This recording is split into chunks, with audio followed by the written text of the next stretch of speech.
Welcome back to the channel, everybody. Let's get after it.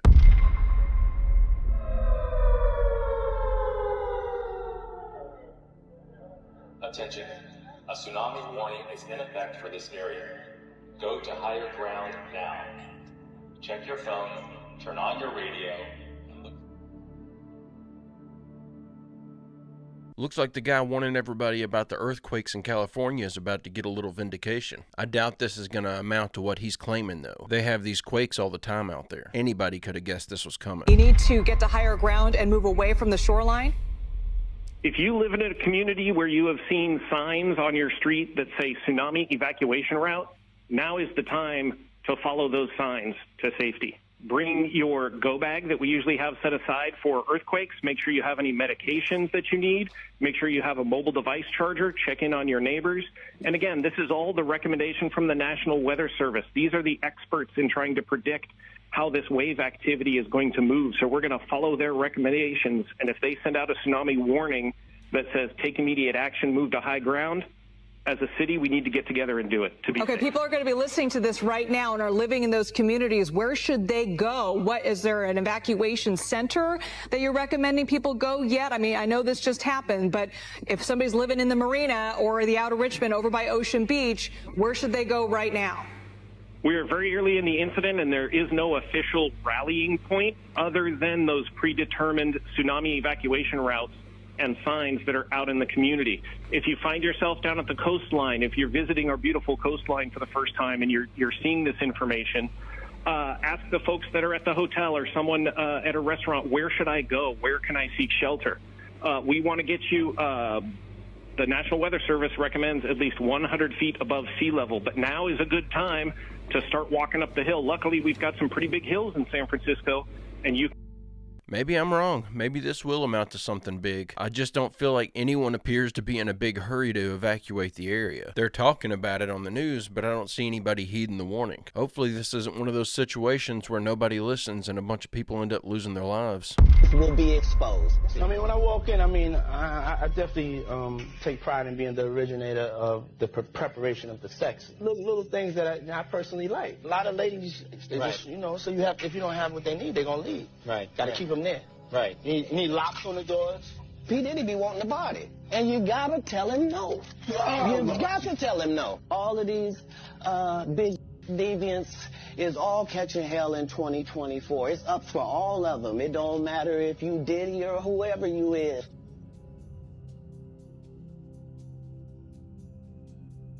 So apparently that's supposed to be footage that got leaked from a 50 Cent documentary that's supposed to be coming out on the whole Diddy situation. I don't have a way to verify that, so I can't tell you if this is true or not, but it certainly looks like legit footage from some of his parties, just based on the descriptions. Hey, if you're enjoying this video and you like this type of content, I post a new one just like it every day, Monday through Friday. It'd be awesome if you'd hit that subscribe button and come back on Monday to join me. Also, don't forget to check out my merch store at barry-stepp.com. TikTok will be banned in the United States on January 19th, so says the Federal Appeals Court in Washington, D.C. The three-judge panel issued their ruling on TikTok's case just moments ago in this 92-page order. The judges ruled the Protecting Americans from Foreign Adversary-Controlled Applications Act does not violate the First Amendment rights of TikTok or its users. The judges said they realize 170 million Americans use the platform every day, and this ruling could take away a place for them to express their free speech and take away, in some cases, their ability to make money. But the court said Congress knew all that and passed the bill anyway. The court wrote Congress judged it necessary to assume that risk given the grave national security threats it perceived. And because the record reflects that Congress's decision was considered consistent with long-standing regulatory practice and devoid of an institutional aim to suppress particular messages or ideas, we are not in a position to set it aside. That means the ban is going to move forward. So what's next? Well, likely TikTok will file an emergency appeal to the United States Supreme Court, and there are two options there. Either the court can take this case on an emergency basis, or they can choose not to take the case. They are not required to hear it. Now, if the justices choose not to take the case, this ruling will stand and it's over. If the Supreme Court does decide to take the case, then it is possible that they will put the ban on pause while the case plays out. Nobody is going to convince me that that ban is anything more than them panicking because they can't control the narrative around certain topics on TikTok. If TikTok had allowed a Twitter or Facebook style backdoor into their operations, we would have never even heard about a TikTok ban. But somebody needs to be the person to say this. Every one of the women losing their minds over the result of the election last week. You guys know who you are. I am going to be promoting the 4B movement. We are embarrassing on the world stage. Oh, God. Women, stop dating men. Stop having sex with men. Stop talking to men. Divorce your husbands. Leave your boyfriends. Leave. Yeah, we are embarrassing on the world stage. Because the truth is, we are so overwhelmingly privileged in this country that women all over the world would literally die to be you right now. While you're having an absolute temper tantrum on TikTok, this is happening in Iraq.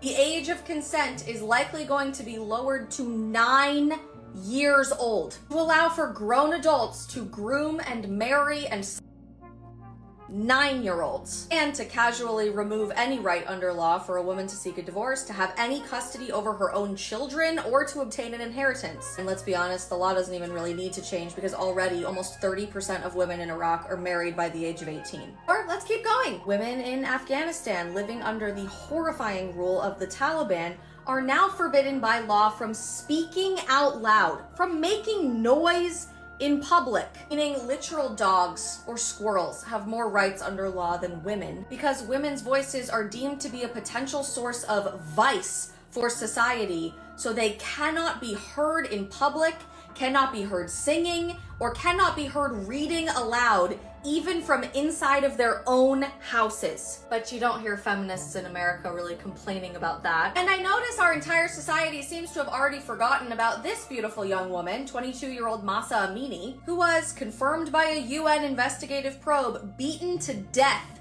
because her headscarf happened to be inappropriately showing a tiny bit of her hair. Tragically died after being apprehended by the morality police in Iran from trauma inflicted upon her body while in the custody of the morality police, sparking outrage by brave women in Iran that later ended up killing more than 500 people. So forgive me if I'm a little sick and tired of seeing unbelievably privileged American women who have every right under the sun afforded to a man, And who, according to most metrics, are actually doing better than men in American society today. are losing their minds because they think they're going to literally die if they can't keep having consequence-free sex. Do better for the women everywhere who would give anything to be in your position.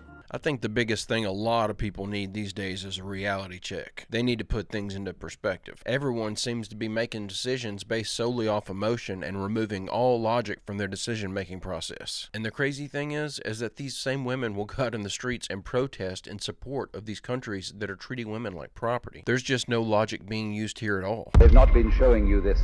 The Bermuda Triangle is hiding a secret, and no, it's not what you think.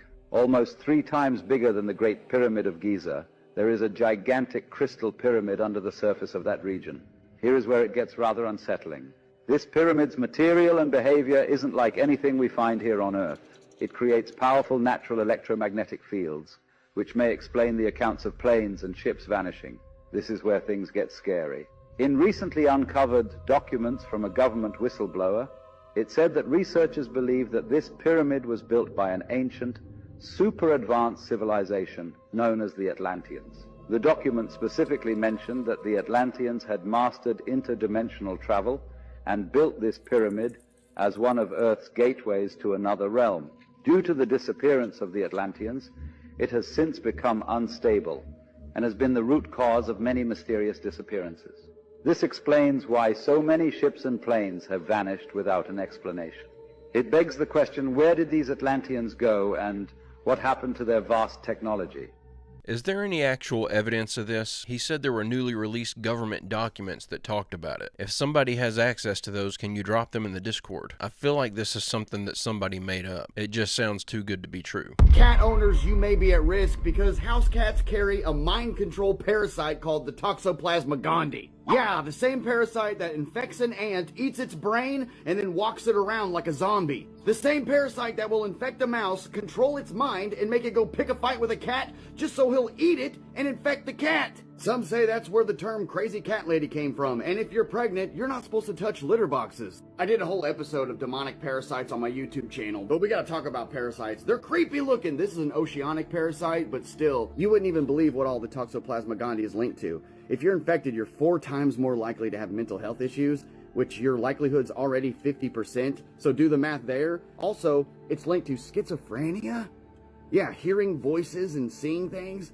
It's linked to unaliving not only yourself, but others. It's linked to domestic abuse. It's linked to child mistreatment. So those who theorize that this parasite is actually demonic, I mean, think about it. Parasite. Is it the site in which the paranormal attaches to you physically to then control your mind? And house cats are the only felines with slitted pupils.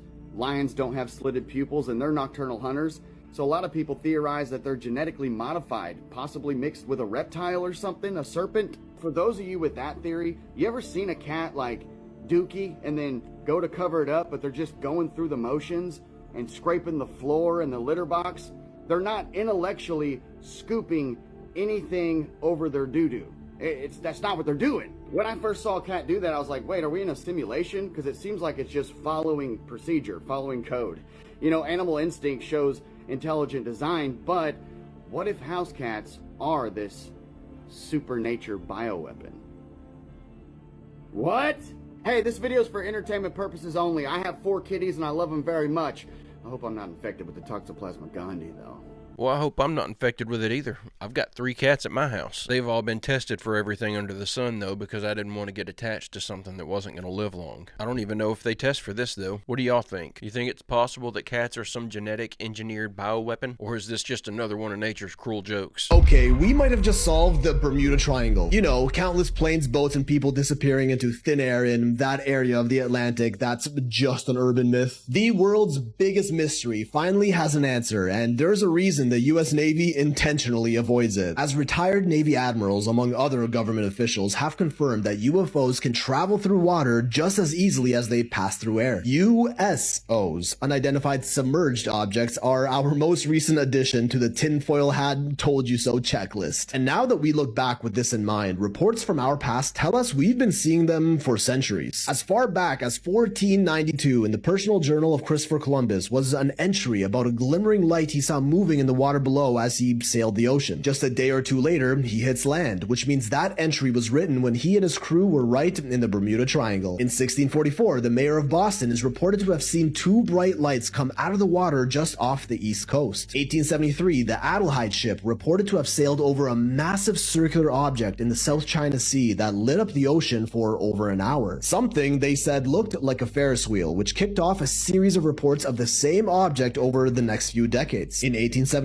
the HMS Vulture saw a large Ferris wheel spinning in the ocean with spokes that were 7.5 meters wide and spaced 30 meters apart. 1880, commander of the SS Shah Jahan described a massive Ferris wheel under a perfectly calm sea near India's Malabar coast. 1901, Persian Gulf, captain of the SS Kilwa saw lights emitting from the same underwater Ferris wheel revolving at a speed of around 100 kilometers an hour. 1907 and 1909, crews of the SS Delta and SS Bintang again saw glowing spinning wheels about 275 meters in diameter beneath the water in the Straits of Malacca. The Danish Meteorological Institute reported a massive rotating wheel with lights back in the South China Sea, spotted by the Dutch steamer Valentine, this time above the water in 1910. Reports like these have been extremely common all around our world's oceans throughout history, which sounds very similar to what's been seen around the Bermuda Triangle. Locals, tourists, and military alike have hundreds of reports of lights underwater, strange craft circling them, round objects rising and going beneath the surface. It's why the Bermuda Triangle is the Bermuda Triangle. Countless stories about unexplained disappearances, metallic objects, and lights seen in the ocean, which survivors of accidents in the triangle have very commonly reported on. In 1945, we have the now famous story of the 5 military bombers flying over the triangle on routine training. All 5 planes vanish without a trace. The Navy sends a rescue plane and that one disappears too, all never heard from again. And the US Navy is well aware of the activity in that area, that's for sure. Like, did you know the Navy kinda has has their own bootleg version of Area 51 they call AUTEC,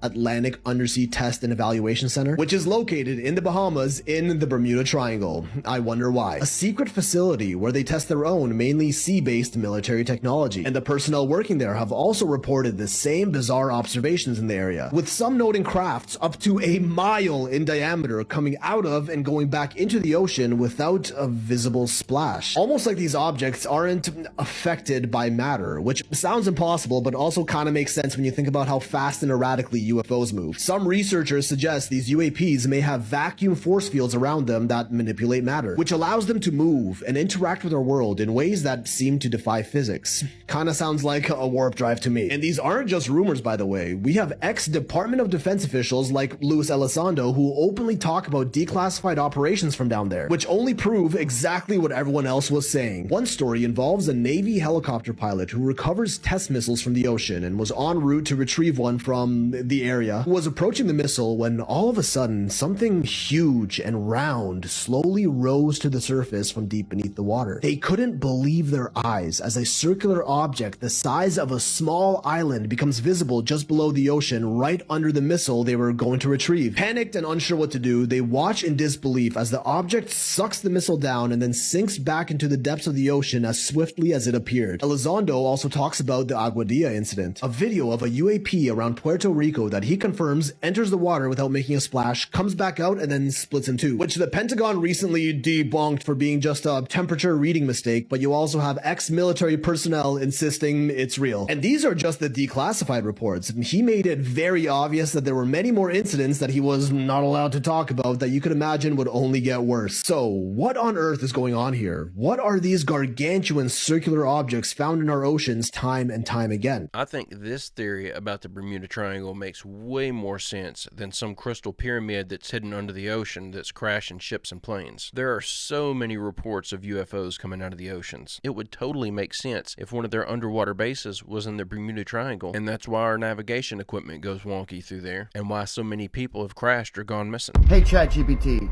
does the government own artificially intelligent social media accounts in order to deceive the public? Yes, exactly. The goal is often to deceive or manipulate people's beliefs, attitudes, or behaviors, shaping public opinion in a certain direction.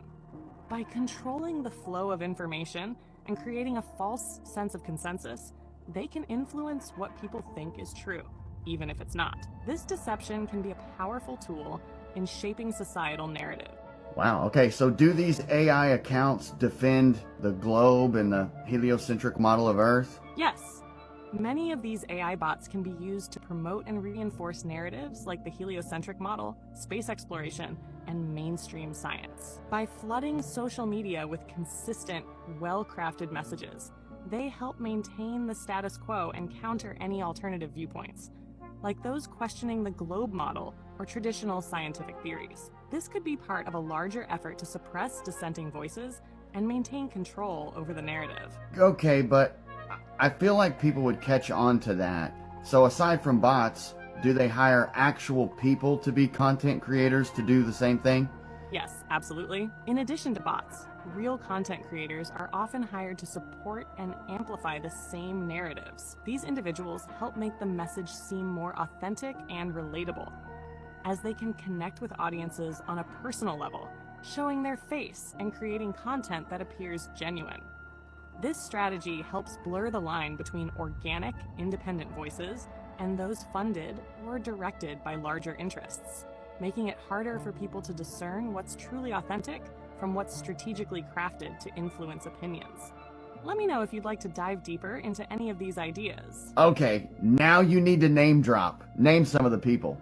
I don't have access to specific names or databases of content creators who may be directly involved in supporting these kinds of narratives. However, it's common for content creators to be hired or influenced by large media organizations, governments, or corporations to spread particular messages. These influencers can be found across various platforms like YouTube, Instagram, or TikTok, and often work with brands, organizations, or even political entities to promote certain views. If you're paying attention at all, this was all pretty obvious to you already. I found it particularly interesting, though, how it said that they were using AI social media accounts to push the narrative of space travel. I wonder why the establishment would need a narrative around space travel, unless, of course, they're lying about some huge aspect of it. What's going on with the booms? I don't give no. That's a trumpet.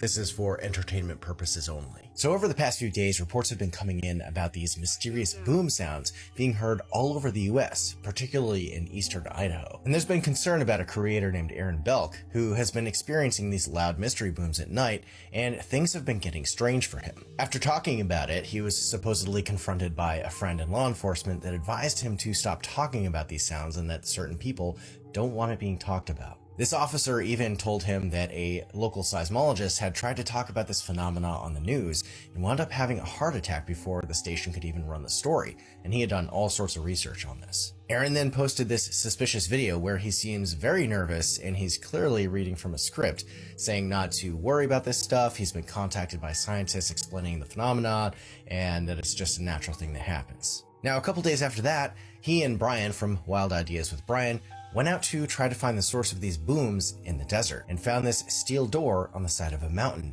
in the middle of nowhere. It was locked from the inside, and according to them, it sounded like there was machinery inside. They then had to get out of there because people on ATVs started riding towards them. What is going on? Now, maybe this is all just made up for clout and views, but it's all very reminiscent of the guy who supposedly found the cave door opening in Oregon last year, or the case of Andrew Dawson. I actually stumbled across this guy's videos yesterday morning. I think somebody posted it in the Discord. But I watched several of his videos, and I'm convinced that this guy's putting on some sort of an ARG, or an alternate reality game. The way that the videos feel just slightly too produced for TikTok. The way he's acting whenever he's giving his scientific explanation for the sounds in a follow-up video. The way he subtly drops that people are getting threatened about this, and then all of a sudden, apparently based on the way his content changes, he starts getting threatened about this. I just don't think the guy's for real. Aliens/UFOs are just demons. I'm going to show you a clip and then I'll tell you what I think is going on and how to combat it. There's over 400 cases where these abductions have been halted by people calling on the name of Jesus Christ. In the movie, we have the testimonies of these people who were having these experiences. They were terrified, and in the moment of terror, they recalled or called out to their childhood memories of who Jesus was. And the instant his name was called, it stopped. Okay? So why did these aliens respond to Jesus? Exactly. Exactly. And that indicates the spiritual nature of what is going on. So the evidence is spiritual. And then when we get to the level of abductions, deceptive messages are being given to people. But then when they're halted in the name of Jesus, that is incredibly powerful. And again, when I'm saying that we've now got hundreds of testimonies, and I can't mention names, but I know people in the higher levels of UFO investigations that actually readily acknowledge this. But because of their positions, they can't actually come forward and candidly reveal this. So in some respects, this is one of the best kept secrets. One of the guys, my colleagues, my collaborators who worked on this, when he found this out, he wasn't a Christian at the time. And he kind of said, well, okay, what is it about Jesus that these aliens don't like? And he rang up his colleagues in MUFON and said, look, we think we found something. We've got these testimonies of people in the moment of their inductions. They said a prayer, they sang a psalm, a hymn, something Christian that was spiritual, and the abductions stopped. And, you know, so what is it about Jesus that they don't like? And he found out that his colleagues in MUFON already knew about it. Wow. And their simple answer was, okay, so aliens don't like Jesus. Big deal. So this is non-Christians in MUFON. Can you just say what is MUFON? MUFON is Mutual UFO Network. It's the world's largest UFO investigation group here in the US. So that's the common thread among all alien abductions, is that they hate the name Jesus Christ. Aleister Crowley, the founder of the Satanic Church, drew pictures of a demon. The picture literally just looks like an alien. I'm not going to be showing it here for obvious reasons. Demons feed on fear and bad energy. I believe that these things are going to be holograms. I'm going to show you some hologram technology in a second. And we know that demons mess with televisions, radios, electromagnetic things. So I think that they are going to project things, and when we look at them and give our fear and energy to them, they are going to become more powerful. So our best course of action is to call on Jesus, do not be afraid of them, and avoid even looking at them or perceiving them. And if you think we don't have the technology to make this realistic, I'm going to show you a video of a holographic high-speed train. You watch the tracks now. Yeah. This train here is going the correct direction. Waste your time. 3 minutes later, watch the track. 4:44. Now I'll show you the simulation because they allow me to see this on my phone. Watch the next one. I'm going to see the time slippage. And this is what I see. Okay, this is what they see. This is what everybody's going to see whenever they turn on. You look at the time dilation. Watch the windows. Watching around it. See how it's slipping like that? An iPhone can't do that on slow motion. Okay. This is a simulation. Plus, it's 2 minutes later on the same track. These are high-speed trains. They don't go in opposite directions at the same time, or 3 minutes apart. Impossible. If you don't believe me, call Braylon. No, we're not done yet. So you could look at, like I said, you look at the windows, look everything around it. Remember, it's a projection. It's not just that. It's everything around there too. Plus, you can feel the time slip. Everything slows down. Attention to the track and the time. Here we go. Now watch around the Florida East Coast train. Watch the grass. Watch everything around it. It's a projection. You can see the projection. It's a rectangle. I have a gut feeling that the projectors are those things that were sent up by that one guy that runs that social media platform. There are tons of videos of different hologram technology, and you would probably never know it was a hologram if you didn't look closely. Do not be afraid of these things. This is Psalms 27. It says, "The Lord is my light and my salvation. Whom shall I fear? The Lord is the stronghold of my life. Of whom shall I be afraid? When evildoers assail me to eat up my flesh, my adversaries and foes, it is they who stumble and fall. Though an army encamp against me, my heart shall not fear. Though war arise against me, I will be confident." Remember, they feed on fear.